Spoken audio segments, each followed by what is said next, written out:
మీరు శాసనసభ అధిపతిగా అయిన సందర్భంగా శుభాకాంక్షలు తెలియజేస్తూ గతంలో విద్యార్థి సంఘ నాయకుడిగా పనిచేశారు. ముఖ్యంగా చేనేత వర్గానికి సంబంధించినటువంటి టెక్స్టైల్ శాఖ మంత్రిగా పనిచేశారు. ఇప్పుడు ఇంతకుముందు గౌరవ శాసనసభ్యులు చెప్తున్నట్టుగా ఆనాడు పార్లమెంట్ సభ్యుడిగా సిరిసిల్లకు ప్రాతినిధ్యం వహించినప్పుడు గౌరవ శాసనసభ్యులు కేటీఆర్ గారు మీరు మనం అందరం కూడా ఆనాడు కావూరు సాంబశివరావు గారు కూడా తీసుకొచ్చి ఆ సమస్యల పట్ల మీకు అవగాహన ఉంది.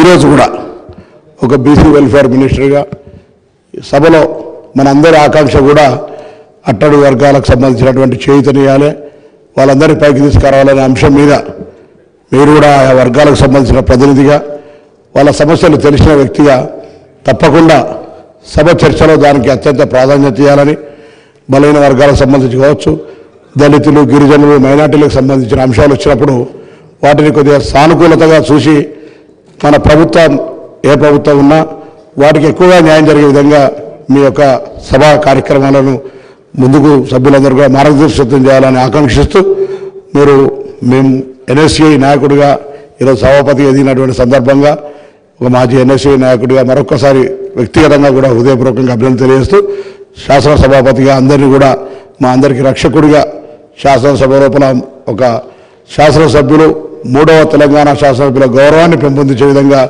మీ యొక్క మార్గదర్శకత్వం ఉంటుందని ఆశిస్తూ మరొకసారి శుభాకాంక్షలు తెలియజేస్తాం. శ్రీ జూపల్లి కృష్ణారావు గారు.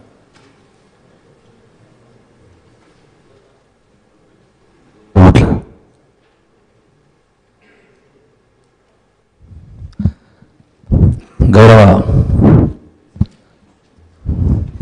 శాసనసభ స్పీకర్గా ఎన్నికైనందుకు హృదయపూర్వకంగా ధన్యవాదాలు తెలియజేసుకుంటూ గడిచిన 15 సంవత్సరాల నుంచి కూడా సాన్నిధ్యం, మీ యొక్క పరిచయము, మీ యొక్క ప్రవర్తన, ప్రజల పట్ల మీరు చూసినటువంటి ప్రేమ కావచ్చు, అభిమానం కావచ్చు, అట్టడుగు స్థాయి నుంచి వచ్చి ఒక ఉన్నత స్థాయికి రావడం జరిగింది. మిమ్మల్ని అభినందిస్తూ ఈ లక్ష్యంతో తెలంగాణ రాష్ట్రాన్ని సాధించుకున్నాము. ఆ లక్ష్య సాధనలో అన్ని రంగాల్లో తెలంగాణ రాష్ట్రం దేశానికి ఆదర్శంగా ఉండాలని అమరవీరులు ఆకాంక్షించారు. ఆ లక్ష్య సాధనలో ఈ యొక్క